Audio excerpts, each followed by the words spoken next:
जहाँ तक आपने बताया कि कोचिंग का सिस्टम नहीं था पहले, अब तो हजारों में, लेकिन हजारों में कहूँगा ज़्यादातर मिसलीडिंग है। और माँ बाप को लगता है कि कोचिंग देने से शायद बच्चा इमीडिएटली शॉर्ट वो निकल जाएगा, ऐसा कुछ है नहीं। हमारे टाइम में early 80s and prior to that coaching का मतलब होता था लाइब्रेरी एंड हॉस्टल।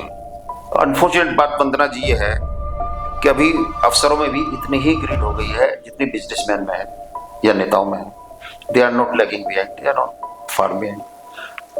रिटायरमेंट के बाद जो so called really honest officers थे जिनको मैं सैल्यूट करता था, वो 10-10 लाख रुपए ले रहे हैं पैकेज फ्रॉम इंडस्ट्रियलिस्ट। मैं ये नहीं समझता 10 लाख का वो क्या कंट्रीब्यूट कर रहे हैं, एक्सेप्ट वो सिफारिश कर रहे हैं। आज की तारीख में Vandana ji, you will be surprise to understand कि आज क्लास 1 ऑफिसर्स IAS हो या अदर सर्विसेज के हो, सेंट्रल सर्विस के लोग हों या स्टेट में PCS हैं, उनका कोई respect and regard towards minister नहीं है। लोग गलत सोच रहे हैं। वो सिर्फ आंसरेबल समझ रहे हैं माननीय प्रधानमंत्री जी और स्टेट में चीफ मिनिस्टर, किसी मिनिस्टर का कोई से नहीं है, ये आप जान लें। मैं एक्चुअल बता रहा हूँ, जो रूलिंग पार्टी है जिस स्टेट में जिसकी भी है, मैं नहीं कहता तो बीजेपी की है, स्टेट में कांग्रेस की भी है, दूसरी पार्टियों की भी है, तो वो उनके जो आका हैं पार्टी के, उसके लिए लॉयल फेथफुल होना चाहते हैं। ये एक बहुत बड़ा गलत ट्रेंड चल गया और ये देश के लिए बहुत घातक है, खतरनाक है और country will pay price in future. Sir, ये बात आपने कही, बहुत आपने खुल के ये बात बोली, लेकिन मैं आपसे एक क्वेश्चन पूछना चाहूंगी कि क्या आप सर्विसेज में रहते हुए भी ये बात कह सकते थे जो अभी आपने कही? हाँ, देखिए, very pertinent question you have raised. I am telling you, you can see my record in the government of India, ministry of railways. मैं ज्यादा वहीं रहा हूँ, ट्रिब्यूनल में भी था, additional registrar railway claims tribunal में। मैंने कभी बहुत ज्यादा एक लेवल तक आदमी को कैरियर का सोचना पड़ता है, आई डू एग्री, मैंने भी सोचा, लेकिन मैंने हमेशा सीनियर के साथ लड़ाई भी लड़ी, हर एक के साथ। आज हमारे साथ हमारे स्टूडियो में एक बहुत ही बुद्धिजीवी कह ले, एक इंटेलेक्चुअल, इंटेलिजेंट, जितना भी कहा जाए कम है, एक ऐसे व्यक्ति जिन्होंने लाखों को इंस्पायर किया हो और जो लाखों को इंस्पायर करते आएंगे। हमारे साथ हमारे स्टूडियो में आज शिवराज सिंह जी हमारे साथ हैं। शायद हम भारत जैसे जगह में यहाँ के बच्चे जो एकेडमिक के बाद उनका एक सपना होता है सिविल सर्विसेज में आना, लेकिन शायद उसमें से चंद ही होते हैं जो ये पोजीशन को ले पाते हैं और एक पूरे टेन्योर में एक बहुत ही अच्छे तरीके से हमारी कंट्री को सर्व कर पाते हैं, चाहे वो स्टेट में हो चाहे वो सेंट्रल में हो। तो ऐसे ही कुछ इंस्पिरेशनल चीजें आज हमारे साथ हमारे गेस्ट शिवराज सिंह जी के साथ हम सीखेंगे और शायद इससे हमारे देश का जो यूथ है उसको भी बहुत इंस्पिरेशन मिलेगा। हम जैसे लोग भी जो आज सीख रहे हैं उनसे बहुत कुछ सीखने को मिलेगा। आपका बहुत बहुत स्वागत है सर हमारे आज पॉडकास्ट में, और मैं उम्मीद करती हूँ कि इस पॉडकास्ट के माध्यम से हम बहुत लोगों को और भी इंस्पायर करते आएंगे, क्योंकि हमने आपकी जीवनी देखी और बहुत ही इंस्पायरिंग लगा। तो इसलिए मैंने सोचा कि हम ही क्यों नहीं पूरे देश के लोग इसे देखें और आपसे इंस्पायर हो और बच्चे भी सीखें कि कैसे इतनी पूरे देश को एक स्टेट में रहते हुए, एक अच्छे सर्विस में रहते हुए आप लोग किस तरीके से इतने प्रेशर में काम करते हैं, 24/7 काम करते हैं और लोगों को इन्फ्लुएंस भी करते हैं और इतना बड़ा बोझ भी अपने ऊपर उठाते हैं। तो आज इसी सिलसिले में हम थोड़ा सा समय आपसे लेंगे। सर, आप 84 बैच है, ठीक है, और उस वक्त में मुझे ऐसा लगता है कि बहुत मुश्किल था इस तरीके के एकेडमिक्स कोचिंग्स का होना।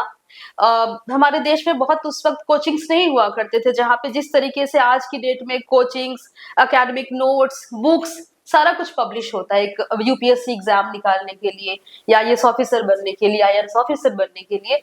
तो सर, कैसे ये सफर आपने इतने इजी वे में इतने अच्छे तरीके से पूरा किया? Vandana ji, thank you very much. I am very much obliged to you and Rahul Jha ji कि आपने मुझे इस पॉडकास्ट पे बुलाया। Thank you sir. और I am little bit emotional also we are too sir. देखिए, जहाँ तक आपने कहा कि मैं यहाँ तक कैसे पहुंचा सिविल सर्विस तक, basically I hail from a village in district Meerut. I studied up to 8th class in village, और मैंने वो सब सफरिंग देखी, सोशल सफरिंग जिसे कहते हैं, social prejudice based on caste. Even then मैंने वहाँ स्कूल में सबसे टॉप में मैं रहा। अनटचेबिलिटी का बहुत बड़ा बोलबाला था, अभी भी बहुत जगह है। लोग जो कहते हैं शहर में कि नहीं है, ऐसा नहीं, बहुत है। अभी मेंटल अनटचेबिलिटी बहुत ज़्यादा हो गई है, फिजिकल कम है, फॉर्म चेंज हो गए। उस दौरान भी मैं सबसे नंबर 1 पे आया, और उसके बाद मैं मेरठ सिटी स्टडी किया, amazing sir. DN inter college and government inter college. They were very prominent and number 1 and 2 in Meerut city. Meerut city it's a काफ़ी प्रोमिनेंट शहर है, सैटेलाइट टाउन है। दिल्ली के बाद सबसे अच्छा एजुकेशनल सेंटर था वो, ओके। लाइक ईस्टर्न साइड में इलाहाबाद होगा। अभी I did well on thereafter after 12th, because I was knowing little bit about Delhi University, and I joined Delhi University, okay. and Deshbandhu College is nearby. Yes sir. I was a student here yes. and pursued my BSc course from this place. Wonderful. Thereafter I was on crossroad, what to do. Okay. There was 2 options, either to become a doctor or some civil. I did opt for law. मैंने law choose किया, और Delhi university I join law faculty. Majority अभी भी Delhi high court में और supreme court में सबसे बड़ा contribution Delhi university law faculty का अभी भी है। बिल्कुल सर। चंद्रचूड़ साहब मेरे क्लास फेलो थे। अच्छा। हाँ, डैनी जिनको बोलते थे हम लोग, मिस्टर त्रिपाठी, मैनी। जहाँ तक आपने बताया कि कोचिंग का सिस्टम नहीं था पहले, अब तो हजारों में, अब तो हजारों। लेकिन हजारों में कहूँगा ज़्यादातर मिसलीडिंग है, और माँ बाप को लगता है कि कोचिंग देने से शायद बच्चा इमीडिएटली शॉर्ट वो निकल जाएगा, ऐसा कुछ है नहीं। हमारे टाइम में early 80s and prior to that, coaching का मतलब होता था library and hostel. Those who were reasonably intelligent and ambitious to seek some civil services, because of their background also, which were inspiring to them to get into service, library full time. I also, I used to leave my home around 8. Then with bag, 10 रुपए का एक bag आता था, Gandhi ji type, उसमें 8-10 किताबें, ये सब notes book. और लाइक मी सब जो लोग भी उस टाइम थे लाइब्रेरी चले जाते थे, वहीं से क्लास अटेंड की, ख़त्म हुआ, इसके बाद वहीं छोटा मोटा अपना खाना खाया, चाय पीते थे, 25 पैसे की 1/2, वो अभी भी हमें याद है। और JNU में 1.5 रुपए का खाना होता था, वो भी हम लोग बांट के खाते थे। तो लोग सोचते थे यार 1.5 रुपए में 4 पूड़ी, थोड़ा चावल, जरा सा रहता, सब्जी और दाल, ये सब मिलता था। वो अभी भी हमें याद है, और उसका जो टेस्ट है अभी हम भूले नहीं। अब हमें अफसोस होता है कि अभी जो गरीब फैमिली के बच्चे हैं वो कैसे अफोर्ड करेंगे। अगर मुझे सबसे बड़ा अफसोस है इसी बात का है कि इरेस्पेक्टिव कास्ट एंड रीजन और एरिया, कुछ टैलेंटेड बच्चे हैं लेकिन they are deprived, they cannot नॉट अफोर्ड। अब हर चीज़ बहुत महंगी है, स्पेशली एकेडमिक से related, whether it is a book और रूम फैसिलिटी और ट्रांसपोर्ट, तीनों चीज़ महंगी है, और तीनों के बगैर बहुत मुश्किल हो रहा है। At present I am running one NGO, Ingit Shiksha Samiti. Till date अभी I am borrowing from like you civil servants, retired people और More than 500 people, they are supporting me. Very nice. Small amount. And my organization, Mr. Rahul, his treasurer of INGO. Recently, he has been. Okay. Resolution was passed in his favor. He is my treasurer. I am president. We are very keen to support weaker person, whosoever, without looking into his color or caste. It gives me a tremendous satisfaction. As you know, Vandana ji, pension बहुत ज्यादा है हम लोगों की. हालांकि when I talk about with officers, वो बुरा मानते हैं, they feel otherwise, कि तो ये तो अभी बहुत कम है. See the foreign, compare with that, compare America, compare London. हमें तो 10 लाख मिलना चाहिए, कोई कहता 15 लाख मिलना चाहिए. मैं कहता हूं कि गवर्नमेंट को इसका एक्सपेंडिचर ऑडिट करना चाहिए. अभी देखिए मेडिकल फैसिलिटी फ्री है एब्सोल्युटली ऑफिसर्स के लिए तो specially. And because being officer, कोई डॉक्टर हॉस्पिटल हमको इधर उधर नहीं करता है, परेशान नहीं करता है, इजीली अवेलेबल होता है. स्टाफ को तो दिक्कत होती है. अगर आपका अपना मकान है और बच्चों की लाइबिलिटी नहीं है तो 1.5 लाख रुपए कम से कम आपको मिलता है क्लास 1 ऑफिसर्स, अगर वो HAG एडिशनल सेक्रेटरी रैंक पर रिटायर होता है. तो मैं नहीं समझता 1.5 लाख रुपए खर्च कर सकता है वो. He can very well go weekly club, he can afford driver, he can afford car, he can avail other basic facilities. उस पैसे में काम अच्छा चलता है, मेरा चलता है. तो मैं लोगों को यही कह रहा हूं आजकल, मेरा मोटिवेशन सबसे पहले रिटायर्ड लोगों को भी, हमने अपना जीवन जी लिया, अब हम लोगों को सोसाइटी को रिटर्न करना चाहिए. किसी जमाने में बाबा साहब अम्बेडकर का एक कॉन्सेप्ट था कि दलितों जिनको मैं तुम लोगों को पढ़ा रहा हूँ, उन्होंने विदेश भी भेज दिया बहुत लोग गवर्नमेंट फंड से. वो अभी तक चल रहा है मूवमेंट कि हम यहां तक आ गए. It is because of society. अब रिटायरमेंट के बाद सोसाइटी को हमें रिटर्न करना चाहिए. अनफॉर्चुनेट बात वंदना जी ये है कि अभी अफसरों में भी इतनी ही ग्रीड हो गई है जितनी बिजनेसमैन में है या नेताओं में है. They are not lagging behind, they are not far behind. Retirement के बाद जो so called really honest officers थे, जिनको मैं सैल्यूट करता था, वो 10-10 लाख रुपए ले रहे हैं पैकेज फ्रॉम इंडस्ट्रियलिस्ट. मैं ये नहीं समझता 10 लाख का वो क्या कंट्रीब्यूट कर रहे हैं, एक्सेप्ट वो सिफारिश कर रहे हैं या उनको कुछ एडवाइस दे रहे हैं जो which goes against the public interest and government. इसी बात का पैसा है. अदरवाइज रिटायरमेंट के बाद क्या कितना काम कर सकते हैं आप. सही बात है. बहुत सारे लोग जो हमेशा ऑनेस्ट रहे, they are getting whopping amount, they have become new rich. Shocking. एक जमाना था ऑफिसर्स की एक अपनी इमेज थी before 80s. Officers used to be very secular, very neutral. लेकिन आज चूंकि सिनेरियो ऐसा हो गया गवर्नमेंट का, मैं नहीं गवर्नमेंट को क्रिटिसाइज करूंगा, नहीं ऑपोजिशन को करूंगा, कि लोग अननेसेसरी रिलीजियस बन रहे हैं. अननेसेसरीली. जितनी आपकी रिक्वायरमेंट है रिलीजियस होना चाहिए, लेकिन over and hype is bad for the country and for one self also. अभी हर आदमी देखा देगी, ऑफिसर्स भी पीछे नहीं रहना चाहते उन नेताओं के, मंत्रियों की चमचागिरी. पार्टी खास तौर से they feel they are answerable to party, not minister. Senior officers को मैं जानता हूं. आज की तारीख में Vandana ji, you will be surprised to understand कि आज क्लास 1 ऑफिसर्स, IAS हो या अदर सर्विसेज के हो, सेंट्रल सर्विस के लोग हों या स्टेट में PCS हैं, उनका कोई respect and regard towards minister नहीं है. लोग गलत सोच रहे हैं.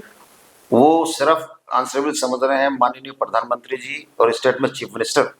किसी मिनिस्टर का कोई से नहीं है, ये आप जान लें. मैं एक्चुअल बता रहा हूँ.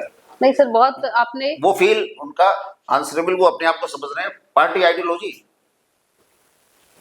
जो रूलिंग पार्टी है जिस स्टेट में जिसकी भी है, मैं नहीं कहता बीजेपी की है, स्टेट में कांग्रेस की भी है, दूसरी पार्टियों की भी है, तो वो उनके जो आका हैं पार्टी के, उसके लिए लॉयल फेथफुल होना चाहते हैं. ये एक बहुत बड़ा गलत ट्रेंड चल गया है और ये देश के लिए बहुत घातक है, खतरनाक है. और country will pay price in future. Sir ये बात आपने कही, बहुत आपने खुल के ये बात बोली, लेकिन मैं आपसे एक क्वेश्चन पूछना चाहूंगी कि क्या आप सर्विसेज में रहते हुए भी ये बात कह सकते थे जो अभी आपने कही? हाँ, देखिए, very pertinent question you have raised. I am telling you, you can see my record in the government of India, ministry of railways. मैं ज्यादा वहीं रहा हूँ, एंड ट्रिब्यूनल में भी था मैं, additional registrar railway claims tribunal में। ओके। मैंने कभी बहुत ज्यादा एक लेवल तक आदमी को कैरियर का सोचना पड़ता है, आई डू एग्री, मैंने भी सोचा, लेकिन मैंने हमेशा सीनियर के साथ लड़ाई भी लड़ी, हर एक के साथ। I was very vocal, I am known for my fearless. I used to render my advice. I used to say no or I used to say yes. मैंने बहुत बिजनेसमैनों को आउटराइटली काम नहीं किया और बता दिया मैंने कि तुम चाहे वहां चले जाओ नागपुर, चाहे पीएम शिकायत कर दो, अगर मैं गलत काम कर रहा हूँ मैं बिल्कुल कायदे से काम करूंगा, क्योंकि सरकार के आदेश हैं कि कायदे से काम करो, सिस्टमेटिक काम करो। तो कभी आपको सर नो बोलने का खामियाजा भुगतना पड़ा? Yes, I did not become a dear. It is known as one of the corporate post in SAG, commissioner rank में रेलवे में। मैं नहीं बना, मेरे से एक साल जो कम एज के थे वो ज्यादा एज के थे वो बन गए। तो ये तो ना मुझे रिग्रेट नहीं हुआ, क्योंकि बाद में मैं पीएचडी उनके साथ ही बना। तो ये नो बोलने का खामियाजा था कि आप हाईएस्ट पोस्ट पे नहीं पहुंच पाए। गवर्नमेंट के साथ लड़ना इतना आसान नहीं है। नहीं तो मैं पहुंच गया, बाद में तो मैं पहुंच गया एडिशनल सेक्रेटरी रैंक में, रिटायर पोस्ट के ऊपर तो मेरा एज के हिसाब से होना नहीं था मुझे, and I held very cooperative post. नहीं मुझे कोई दिक्कत। देखिए एक बात बताएं आपको, कोई भी सीनियर ऑफिसर कैसा भी है, अगर आप स्ट्रेट फॉरवर्ड हैं तो they will not sacrifice you, they feel he is ऐसा। मैंने जिन से लड़ा ली ऑफ सीनियर अफसर से, उन्होंने मुझे रिवार्ड भी दिया। You will be surprised to know, ऐसा बिल्कुल नहीं। ये तो लोगों को अंदर से डर लगता है कि ज्यादा चापलूसी से ज्यादा हो जाएंगे। हर चीज की एक बेंचमार्क है, एक लिमिट है राइज करने की। हर आदमी कैबिनेट सेक्रेटरी नहीं बन सकता, तय है। लेकिन सर मैं इस बारे में ये कहूंगी कि जो आज के जो ऑफिसर्स हैं, देखिए ये मैं शायद कैमरे पे बोल रही हूँ, लेकिन मैंने देखा है कि ऑफिसर्स जो हैं वो गवर्नमेंट के जितने भी इलेक्टेड मेंबर्स उनके आगे पीछे मिनिस्टर्स और मेन आप कह लो आका के आगे पीछे घूम रहे होते हैं, क्योंकि उनको भी डर है, उनकी अपने पोजीशन का डर है। नहीं है तो ट्रांसफर कर दिए जाते हैं यदि आका की बात नहीं मानते हैं। तो इसमें कितना प्रेशर है गवर्नमेंट का ऑफिसर्स के ऊपर? देखिए ऐसे है, इंडिविजुअली कोई ऑफिसर आंसरेबल नहीं है, system works. This is what I am system talking about the system sir. ये इंडिविजुअल अफसर को समझना चाहिए। If I do not take a call, some senior will take a call on this file, और otherwise my deputy will take a call. काम तो चलेगा ही, आप उसमें कंट्रीब्यूट करें ना करें। बहुत सारे लोग, मैं आज भी बता दूं, ब्यूरोक्रेसी में honestly speaking in a public forum 50% officers they are drawing their privileges and pension. उनका बहुत ज्यादा कंट्रीब्यूशन नहीं है, वो फाइल या तो ऊपर दे देते हैं विदाउट कंट्रीब्यूटिंग देयर से, या नीचे फॉरवर्ड दोबारा से रिमांड कर देते हैं कि देखो इसको दोबारा लीगल एडवाइस ले लो, ये एडवाइस ले लो, फाइनेंस को भेज दो। तो ये डर है या फिर नहीं काम करने के इनकैपेबिलिटी। This is what. देखिए ऐसा है, कोई दुनिया में ऐसा सिस्टम नहीं बना, न बन पाएगा कभी भी, लाखों साल भी, कि जो फुल प्रूफ फेयरली सेलेक्ट कर सके। चाहे यूपीएससी हो, यूपीएससी का सुपर बना दो, कुछ ना कुछ तो लोग निकल ही आते हैं ऐसे भी, क्योंकि लक भी होता है कोई चीज सिलेक्शन में, उसका भी एक अपना रोल है। 25% मेरा अपना मानना है, 50% आपका टैलेंट है, 25% आपकी स्ट्रेटेजी है, और 25% आपका लक है। Luck includes many things. Sir, I'm also not agreeing with you. Reason being, why you should be? Reason being, sir, I have seen many cases, even though we all are seeing many cases, जहाँ पे जिनके ऊपर government का हाथ है, उनके ऊपर retirement तक भी और रिटायरमेंट के बाद भी हमने बहुत सारे ऐसे कॉन्स्टिट्यूशनल पोस्ट के लोग भी राज्यसभा में देखे। सर वो बार्ड है, लेकिन हमने देखा। लेकिन आज शायद इस चीज की वजह से सारे ऑफिसर्स गवर्नमेंट से दबते हैं, और जो एक ऑफिसर को अपनी ड्यूटी डिस्चार्ज करनी चाहिए, कहीं ना कहीं मुझे लगता है उसमें कमी है। देखिए ऐसा है, हालांकि इसको आप लोग अदरवाइज ना लें, एक जमाना था especially in IAS, South Indian, especially Tamil and Kerala, Malayali, they used to contribute a lot. Okay Madras university का रोल था। आज भी उनको मैं सैल्यूट करता हूं। They were very fearless. TN Seshan को देखो, राव, रेड्डी, तमाम लोग ऐसे हैं, चिल्ले पिल्ले, तमाम लोग टाइटल्स हैं। मैं सच कह रहा हूं इस बात को ऑनेस्टली, भगवान को साक्षी मानते हुए, बाबा साहब को, अम्बेडकर को मानता हूं, उनको कसम खाते हुए कि साउथ इंडियन जो टॉप ऑफिसर्स थे, they were far better than north Indians. आप कहना चाहते हैं नॉर्थ इंडिया में करप्शन ज्यादा है, या नॉर्थ इंडिया के जो लोग हैं वो गवर्नमेंट के अंदर दब के काम करते हैं, यहाँ की गवर्नमेंट ऐसी है? देखिए, दोनों चीजें हैं, ये सच है। आप वे ऑफ लाइफ देखिए साउथ इंडियंस का। आज भी अच्छी अच्छी शादी में पत्तल पे खाना खाते हैं, इडली डोसा बड़ा, थोड़ी मिठाई। अब आइसक्रीम का चलन थोड़ा सा हो गया है, और कहीं कहीं वो मिलता है आपको, what do you call, paneer, और चीज नहीं। नॉर्थ इंडिया में आप ये देखिए, कम से कम 40-50 डिशेज होती हैं, चाहे वो बाबू की लड़की की शादी है, और अफसरों की तो 50 तरह के नॉन वेज भी होते हैं। You belong to north, perhaps UP, तो आपको पता है कि यूपी में तो अच्छी ऑफिसर्स या बिजनेसमैन है तो नॉन वेज 4-6 नहीं है तो उसका कोई रेस्पेक्ट नहीं। बिल्कुल। झगड़ा भी हो जाता है, और आप समझते हैं दूल्हा दूल्हे की फैमिली के लोग उखड़ जाते हैं, झगड़ा हो जाता है। अभी तो सर बिहार में एक न्यूज भी आया था कि एक मंत्री जी ने मीट की, सावन में भी मीट की पार्टी करी थी। साउथ इंडिया में देखा, देखिए साउथ इंडिया में सबसे ज्यादा खाते हैं, लेकिन ब्याह शादी फंक्शन में बहुत ज्यादा इस चीज का स्ट्रेस नहीं है वहाँ। ये मैं देख रहा हूँ ना, कितने लोग वहाँ बड़ी बड़ी गाड़ी में घूम रहे हैं। मुझे अभी भी बता दो, जो ऑफिसर्स हैं वहाँ रिटायर हो गए, वो नॉर्मल गाड़ी में घूम रहे हैं रिटायर हो गए। यहाँ सब अपने नाम से या बीबी या बच्चों के नाम से class 1 officers and IAS officer की फैमिली देखो, पैलेशियल हाउस में रह रहे हैं, डिपॉजिट्स देखो उनके, सब सर्विस के लोग। सर तो इतने डिपॉजिट्स, एक ब्यूरोक्रेट्स के पास एक पर्टिकुलर सैलरी होती है, उसी पर्टिकुलर सैलरी में सब कुछ, हाँ ठीक है, उनको गवर्नमेंट से they have a lot of facilities, but after retirements वो फैसिलिटीज विड्रॉ कर लिए जाते हैं। But I have seen many officers even after the retirement they are maintaining their life in the way a businessman can. So I have few doubts in my mind. देखिए, ऐसा है कि जो एक माइंडसेट होता है ऑफिसर का, जो कि उसके सारी फैसिलिटी है, he will man strong powers, he has got cloud, subordinates हैं उसके पास, पब्लिक डीलिंग्स हैं, मिनिस्टर पॉलिटिशियन भी उनको रेस्पेक्ट करते हैं, हमें भी करते थे। अगर हम जाए तो हम थोड़ी वेट कर रहे हैं वहां ज्यादा एकदम बुलाओगे। वो जिस दिन आप रिटायर होते हैं, सोचना चाहिए कि अब आप, you are no more active members of the government. Government आपसे एडवाइस भी ले सकती है रिटायरमेंट के बाद। आप ऑफिस में जाते ही हो तो वहां भी रेस्पेक्ट मिलता है, सभी लोग आपके जूनियर ही होते हैं नॉर्मली। अगर आपका बिहेवियर अच्छा रहा है कैरियर में, तो सब आपको खाना भी ऑफर करते हैं, क्लब में भी बुलाएंगे, सर परसों संडे आ जाइएगा, यू कमांड रेस्पेक्ट। और अगर आप कनिंग हैं, बदमाश रहे हैं, करप्ट रहे हैं, तो मैं नहीं समझता रिटायर के बाद उनको कोई दोबारा बुलाता है। दोनों तरह के परेशान किया होता है उन्होंने अपने कोई इग्नोर कर देते हैं फिर वो। So what I am talking about, sir, is this a misuse of a power we are talking about? Partial. मैं इसमें क्यों झूठ बोलूं, और झूठ बोलने से कुछ मिलेगा नहीं। आजकल तो देखिए ट्रांसपेरेंसी इतनी ज्यादा है, हालांकि ओवर ट्रांसपेरेंसी अब हो गई है, जैसे मीडिया ये सोशल मीडिया है। ओवर ट्रांसपेरेंसी में जिसे कहूंगा कि कुछ चीजें गलत भी उसमें आ जाती है, कि उसने डाका डाल दिया, उसने कर दिया, करप्शन तो बढ़ ही रहा है। बिल्कुल सर, लेकिन एक मुद्दा जो कि बहुत ही ग्रेव है, बहुत ही इम्पोर्टेंट है आज की सोसाइटी के लिए, कि जितने भी ऑफिसर्स हैं they are misusing their power. चाहे हम किसी भी डिपार्टमेंट की बात कर लेते हैं, इसमें कहाँ तक सच्चाई है? क्योंकि आप इस चीज से देखिए, हाँ बिल्कुल, वेरी बर्निंग क्वेश्चन।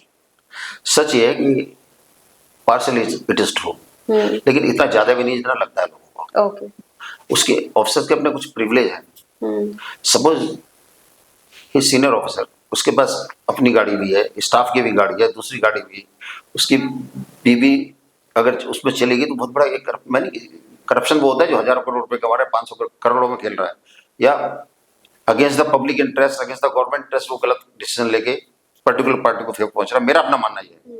ये छोटी मोटी चीजें, किसी की आपने मिठाई एक्सेप्ट कर ली, कोई कपड़े का सूट लिया, तो इससे क्या होगा मुझे बताओ? ये लिटरली आप कोई बड़ा करप्शन ही करप्शन है। मेरा नहीं, practical, take my word, practically. ऐसे तो अगर कोई सरकारी एक पेपर भी आप खाली ले आए घर में और बच्चा रफ कॉपी काम करे, करप्शन तो वो भी हो सकता है। करेक्ट। लेकिन कुछ चीजें ऐसी होती हैं कि ट्रिवियल इश्यूज, आप जानती हैं, आप तो बैरिस्टर हैं आप, ट्रिवियल चार्जेस कोई माने नहीं रखता। आउटराइटली मजिस्ट्रेट कहता है कि इट इज ट्रिवियल, से sorry of. Do you agree और नॉट? क्या 5 रुपए पे आपने केस करते हुए देखा किसी को? 5 रुपए चोरी कर देखा है 20 रुपए पे। नहीं वो बेवकूफी है, वो छोड़ो। Rarest of rare. वो तो रेयर ऑफ रेयर तो अलग बात है ना, 1000 लाखों में केस। हाँ।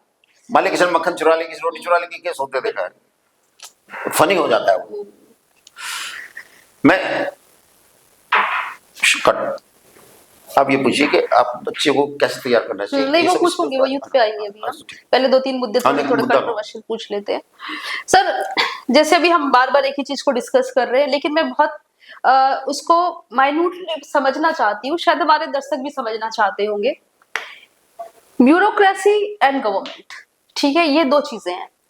पहले ऐसा माना जाता था कि जो ब्यूरोक्रेट्स हैं वो अपने ही उसमें काम करते हैं, अपने तरीके से काम करते हैं, उनके ऊपर सारे ड्यूटीज डिस्चार्ज करने की एक रिस्पॉन्सिबिलिटी भी है, एक उनका समझ लीजिए उनको काम करना है। लेकिन अब हमने एक दौर देखा जहां पे ब्यूरोक्रेसी पूरी तरीके से पॉलिटिकल लोगों से इन्फ्लुएंस के काम करती है, वो वही करती है जो पॉलिटिशियंस कहते हैं। इसमें कितनी सच्चाई है सर?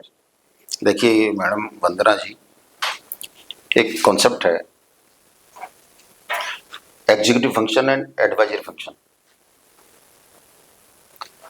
आज head of the department, head of the ministry in democratic system it's minister. Executive side you take secretary, headed by secretary. Secretary का काम एडवाइजरी है and implementation of policies. Policy बनाने का काम कायदे से असेंबली एंड पार्लियामेंट का है और एमएलए एंड एमपीज का है, माननीय, headed by respective ministers. Correct. अभी हो क्या रहा है, अनफॉर्चुनेटली काफी दिनों से ये दौर चल रहा है, चाहे मायावती की सरकार रही, मैं यूपी के बारे में बहुत ज्यादा जानता हूँ इसलिए कह रहा हूँ, चाहे इनकी अखिलेश की रही हो या पहले बीजेपी की थी, अब बीजेपी की आ गई है, कांग्रेस की रही है। पहले टाइम में ministers used to attend office normally on regular basis, they used to devote time.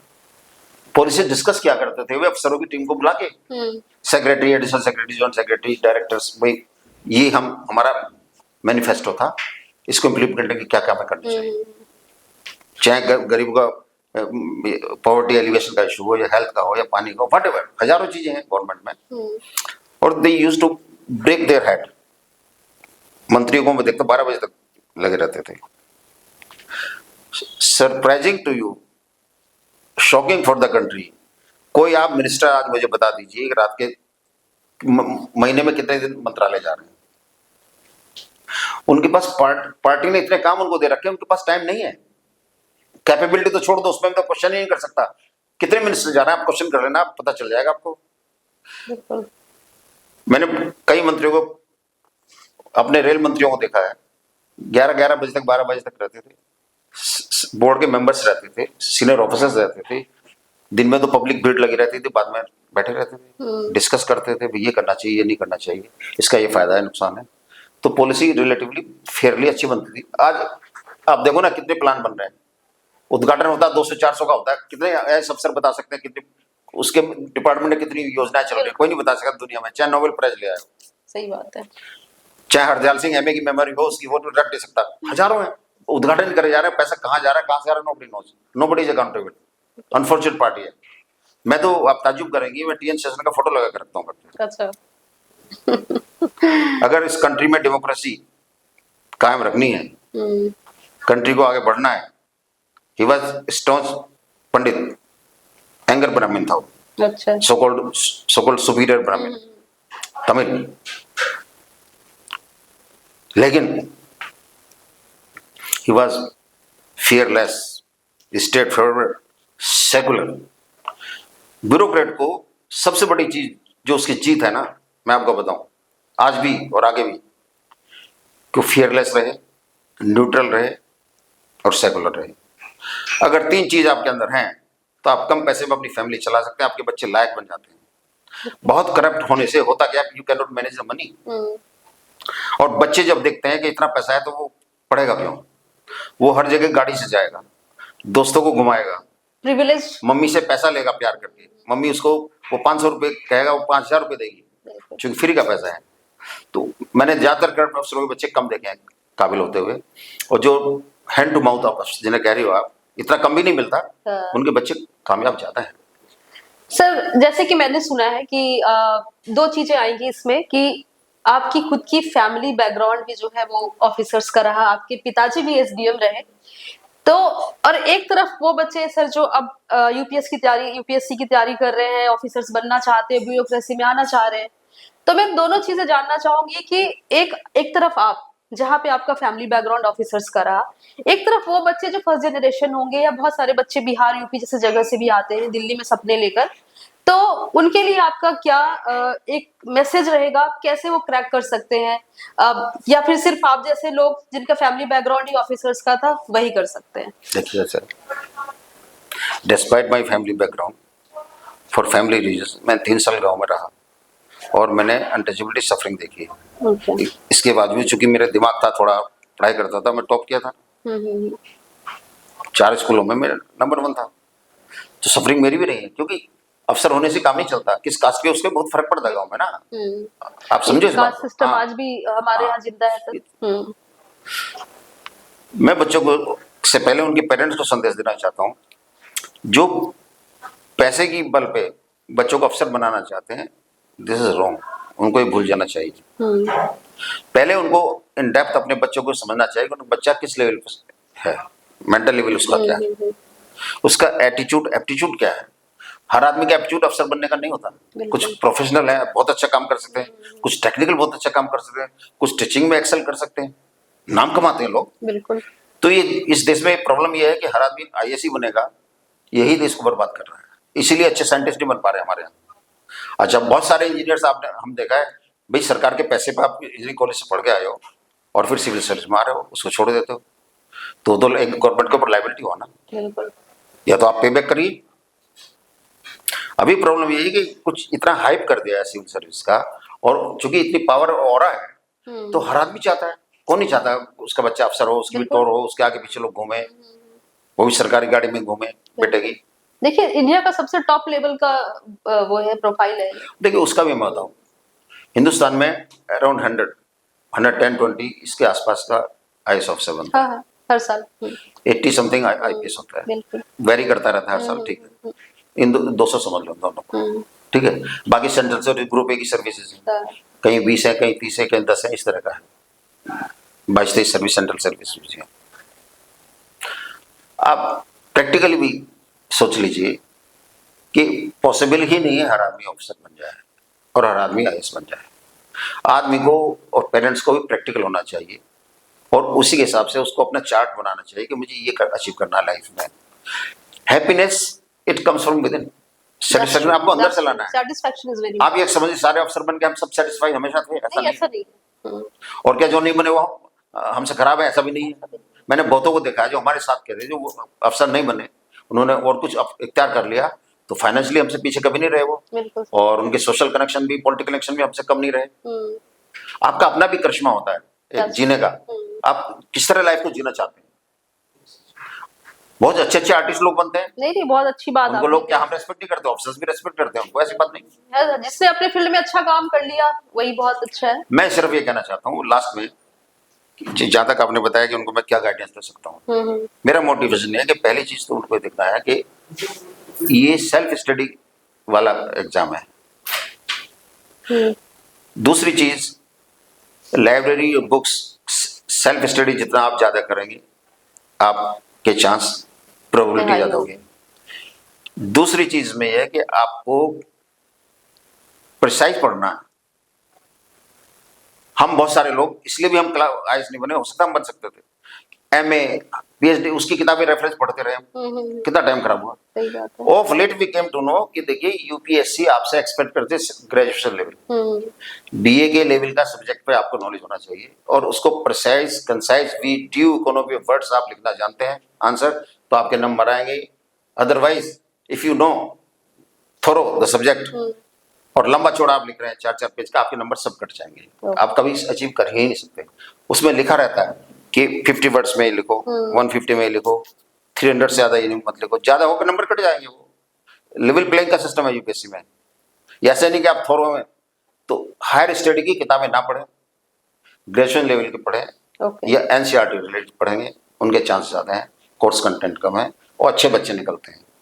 ये जो बहुत ज्यादा, अच्छा दूसरा कंफ्यूजन ये भी है कि जनरल स्टडीज है, कोई भी ऑथर है उसने निकाल दी, उसको ले आएंगे, 1000 पेज के पढ़े जा रहे हैं, उसमें खो जाते हैं बच्चे, कंफ्यूज हो जाते हैं। पर्टिकुलर पॉइंट पढ़े वो बेहतर है। आपको पर्टिकुलर चीजों की नॉलेज थोड़ा क्लियर कट होनी चाहिए और लिखने का आपको अच्छा प्रैक्टिस होना चाहिए, रादर देन आप 50 किताबें पढ़ो एक सब्जेक्ट पे, कंफ्यूज हो जाओगे। बहुत पर्टिकुलर होना पड़ेगा, प्रिसाइज हाँ, होना क्योंकि देखिए, पड़ेगा और हाँ प्रिसाइज, यस practice, यस। हाँ। देखिए आजकल क्या है, जीके का रोल बहुत ज्यादा हो गया है, हाँ। जी। दूसरा ऐसे राइटिंग का बहुत ज्यादा है, एक लॉजिक वगैरह वो उसका भी आने लगा है। तो ये इसका आपको जब तक आप प्रिसाइज लिखना नहीं करेंगे नहीं हो पाएगा, भले ही आप इंटेलिजेंट हो। नहीं नहीं बिल्कुल। और कई अगर थोड़े से इंटेलिजेंट कम है लेकिन वो सब इसके मास्टरी उसने कर ली लिखने की प्रिसाइज वे में, तो मोर चांसेस ही has to get selected. Perfect. Thank you very much sir, आपने अपना इतना वैल्यूएबल टाइम हमें दिया आज और हम बहुत कुछ जान पाए आपसे, और वैसे हम चर्चा में बार बार मिलते रहेंगे, और आपका बहुत बहुत धन्यवाद हमारे साथ आज अपना समय देने के लिए।